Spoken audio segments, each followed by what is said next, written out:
Fox Corporation has been stuffing a Democratic senator's campaign coffers with cold, hard cash. And that Democratic senator is, unsurprisingly, conservative Democrat Joe Manchin.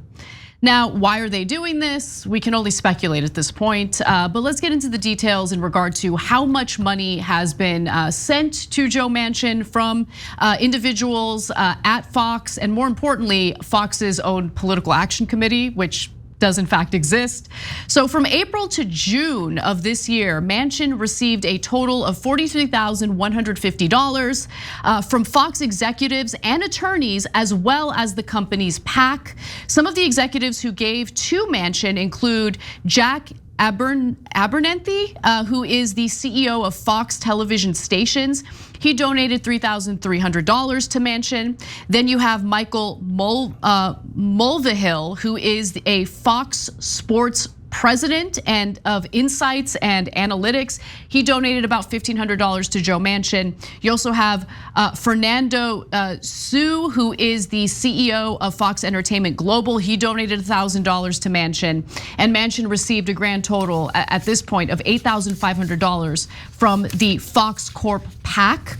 Now, what makes these donations notable is that before last April, Manchin had not received any donations from a Fox employee since 2018. So, Cenk, let me just stop here and ask you for your speculation. Like, why do you think it is that they're trying to prop up Joe Manchin, a Democrat in the Senate?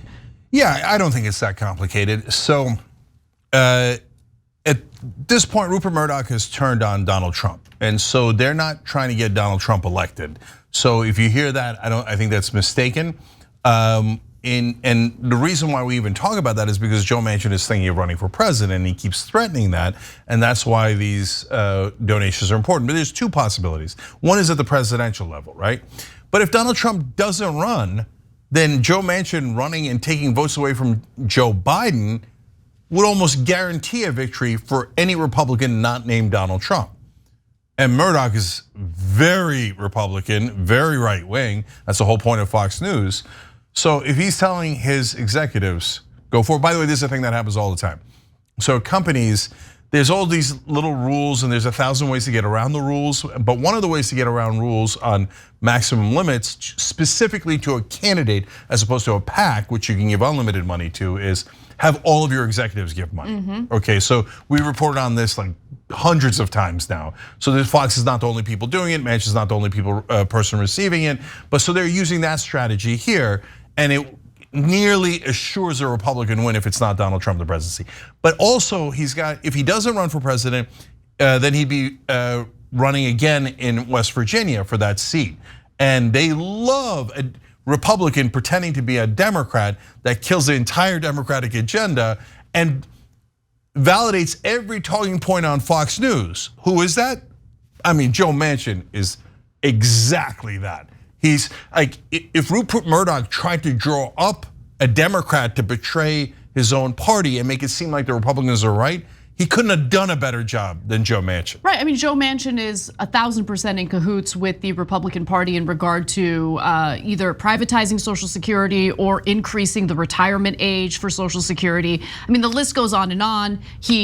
I wouldn't say single-handedly defeated Biden's full agenda with Build Back Better. He definitely got some help from other corporate Democrats like Kyrsten Sinema, who has since decided to leave the party and instead identify as an independent.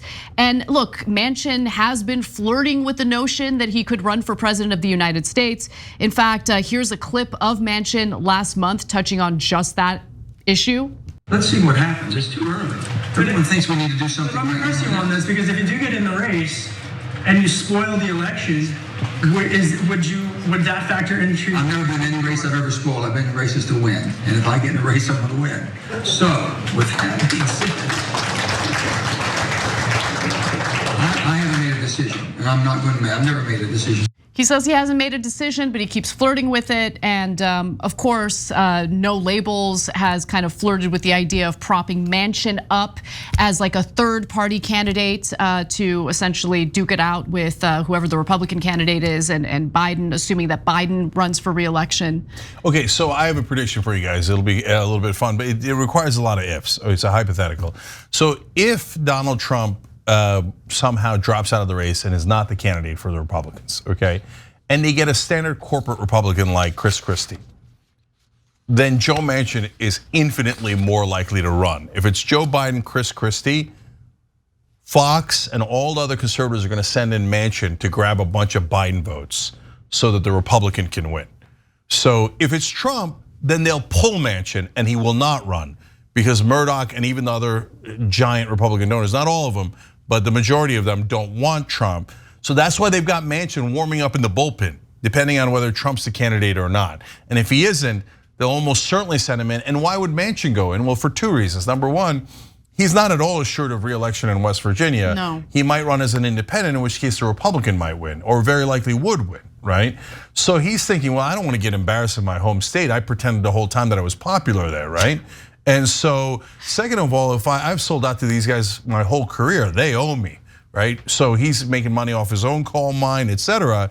But he would get a multi-million-dollar contract from, by the way, potentially Fox News, if not lobbyists and law firms and defense contractors. And look, while corporations certainly love Joe Manchin, the people of this country, and particularly those in West Virginia, who he is supposed to be a political representative for, not really loving him very much. So a May poll shows Manchin trailing his likely Republican challenger for Senate, Governor Jim Justice, by 22 percentage points. Meanwhile, national polling consistently ranks Manchin as the second most unpopular senator, one rung below Senate Minority Leader Mitch McConnell. Dude, if you're below the turtle, I know. Okay, the turtle is frozen. I mean, he's in his shell and can't get up. You saw him at the press conference. Even the Republicans hate Mitch McConnell. Republican voters generally hate Mitch McConnell now. Democratic voters despise Mitch McConnell. He is roundly reviled, and Manchin is below him. So, guys, he killed 85% of Biden's agenda. And while he was doing that, mainstream media all pretended he was super popular in West Virginia. And that's why he had to kill Biden's agenda, because West Virginia is so moderate and Manchin is so moderate. And that's why West Virginia loves Joe Manchin. Remember that? He had to do it for West Virginia. And now, as we told you, no, he's not even popular in West Virginia. You know why? He kills things like a higher minimum wage. You know who could use a higher minimum wage? A lot of people in West Virginia. Child tax credit. Yeah. I mean, paid family leave. Oh, the list love goes. Child tax credit in West Virginia. Manchin would have you believe that the fine people of West Virginia do not want paid family leave. They want to have babies and immediately report to work the next day. Yeah, Manchin is a corporatist, and West Virginia is populist. Those are polar opposites. Did Manchin win a bunch of elections in West Virginia? Yes. How did he win them in the past? Because back then the spotlight wasn't on him. People didn't know what the hell he was actually voting on. And he could buy those elections with money from Republican donors and corporate donors. So he runs millions of dollars in ads pretending to be a populist from West Virginia. By the way, he had a West Virginia haircut a minute ago. And if you notice in that Common Sense video, all of a sudden he's thinking of running for president, maybe working on Wall Street, and he's got his hair slicked back Gordon Gekko style. Okay, so. It's not helping. Yeah, no, this guy ain't gonna run in West Virginia. He's either gonna run for president or he's very likely going to be a Fox News analyst and get paid very handsomely for it. Thanks for watching The Young Turks, really appreciate it. Another way to show support is through YouTube memberships. You'll get to interact with us more. There's live chat emojis, badges. You've got emojis of me, Anna, John, JR. So those are super fun. But you also get playback of our exclusive member-only shows and specials right after they air. So all of that, all you gotta do is click that join button right underneath the video. Thank you.